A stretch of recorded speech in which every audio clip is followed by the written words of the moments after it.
Hello, my name's Lise. Welcome out everyone to my Purge movie reviews. This is we're ranking the top four Purge films, and this is my personal opinion, everybody. The Purge films are B minus slasher horror, generally not good movies. They're a waste of your time.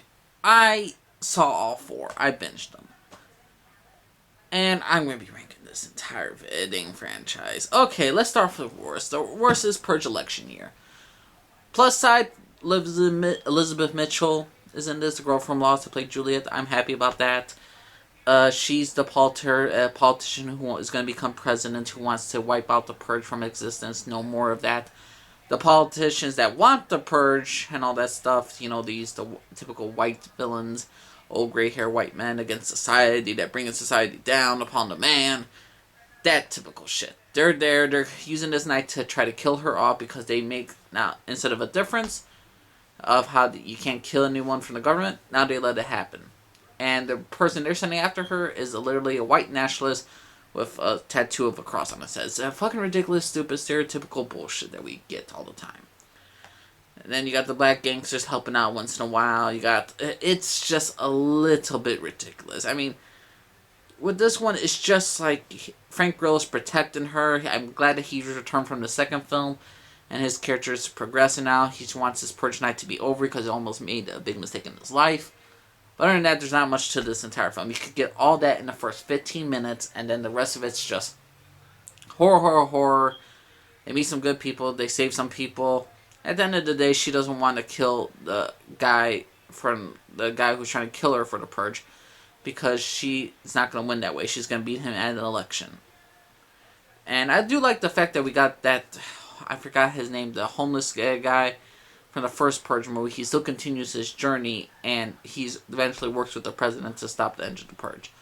So it's just, to me, a bad film. I mean, all that interesting stuff I just told you about for like plot lines and all that stuff, that could be summed up in 15 minutes. That could be summed up in 15 minutes, and these scenes could be in 15 minutes. Most of this film is just people running to another place, to another place, to another place, to escape, to escape, to escape. It overall wasn't that interesting. So the Purge election night, I give it like a F, a D, a D plus. A D plus, because it actually had some story, but overall, not the greatest film. Next up is the Purge, the first Purge. Number 3 is the first Purge. And I gotta say this, I enjoyed this film a lot more. Marisa Tomei, we get an idea why the Purge was started, because all this stuff right now, what's happening with opioid epidemics, not enough food to go around, and the reason why certain governments are doing it, because it's too overpopulated, and they just need to save this country and make America good again, or great again, whatever you want to say it. And Marisa Tomei's character is in this one, and she's like a scientist who actually believes this is good psychologically for people and all that. So there's different aspects of why people want the first Purge. And you got those crazies that they get into. They're like, oh, they're doing this to eliminate the poor and all that stuff, which they always hinted about. We got some good characters. I like this one gangster character who's basically protecting the entire part of Staten Island. There are some interesting new takes on it, but overall, it's nothing special about it. You still got these retarded characters. Got literally some white freaking nationalists again, or like Ku Klux Klan guys dressed up. I'm like, Jesus fucking Christ. I mean, as soon as I saw the guy from CNN, I knew this entire movie was gonna be dog shit, because, my God. But overall, it wasn't the worst film I've ever seen. It's just okay. I'm gonna give like a D plus as well. I wouldn't never really go back to it. But overall, it gave an idea why the first Purge became around, why it wasn't needed, and they really emphasized that fact that the politicians and all this stuff, they want to eliminate the poor, want to eliminate a lot of people because there's not enough shit to go around. And my number 2 pick is going to be the Purge Anarchy. This is the second Purge film. Frank Grillo's character is just a guy who's out basically for Purge night. He doesn't believe in killing people innocently. He's out for revenge for a more personal nature. His son was killed off by a drunk driver. He wants revenge on Purge night, and during this time, he's reluctantly helping these people around that who are caught in the Purge, and they can't escape it. So he's just reluctant to even doing any of this shit. He's just very, very unhappy that he's helping all these people because he wants to get his shit done. At the end of the day, he can't do it. So overall, we get this entire thing of him, like, this mystery character at the beginning. He doesn't want to do all this murder stuff. You see, he has a single goal. He has a mission. He's like a soldier. But he's reluctantly helping each and every single one of these people, that every single side character that he meets.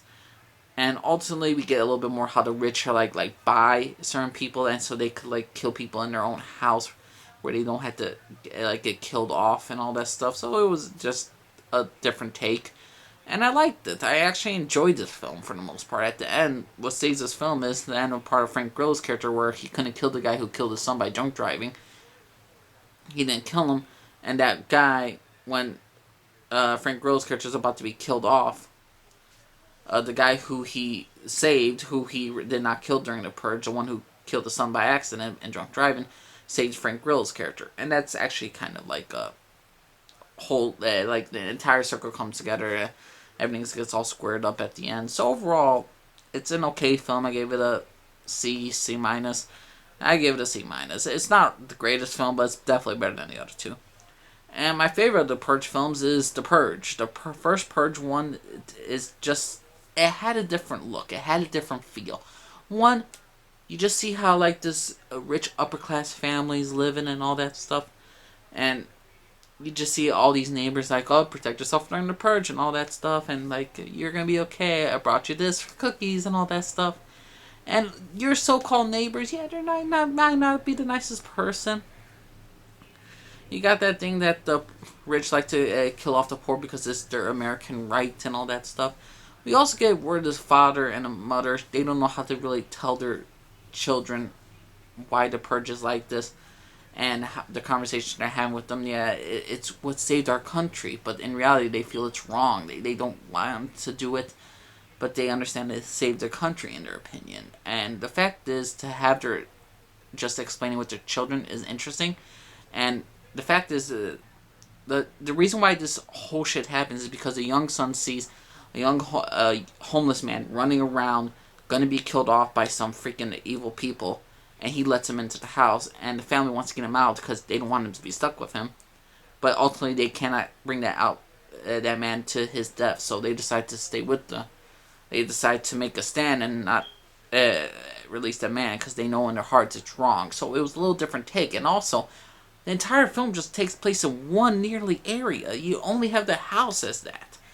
So it was just a little bit more intense. It was a little bit more like horror-like. And it was just like, it's just like you felt like I know there's a word for it where you just feel enclosed spaces.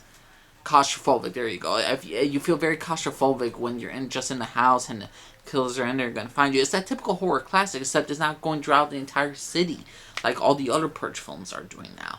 But the first one, to me, got a pretty dang good ride. It was a new thing, a new horror film, and I'm like, that was a surprise. That was actually not that bad. When I saw all four of these and all this stuff, I thought the first one was like, that was not a bad film. Ethan Hawke did a great job. The woman that plays Cersei Lannister did a good job. Everyone did a pretty good job. So I'm like, wasn't that bad? It's a C plus horror. It's an okay film to watch during Halloween and all this stuff. It's not classic, but it was a little bit different, a little bit something new. So the first Purge, easily my favorite of the bunch. I want to give it a C plus, even a B minus. It was not that bad. I was actually surprised by the first Purge film. I know there's a Purge TV show because, you know, Hollywood, once you got a good amount in the first Purge, you had to make a second, you had to make a third, you had to make a fourth, you had to make a TV series. Does it need to be? No, not really. But overall, the Purge series, yeah, I could live without it. I mean, I'll just watch the first film once and maybe even twice or 4 times in my life.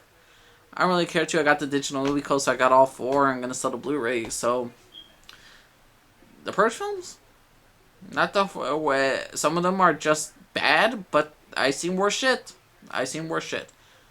So yeah, everyone, what's your personal opinion, everybody? I mean, are you a fan of the Purge franchise? You think I messed up with the rankings? What's your personal opinion, everybody? My name's Elise, and I offered everybody. Bye.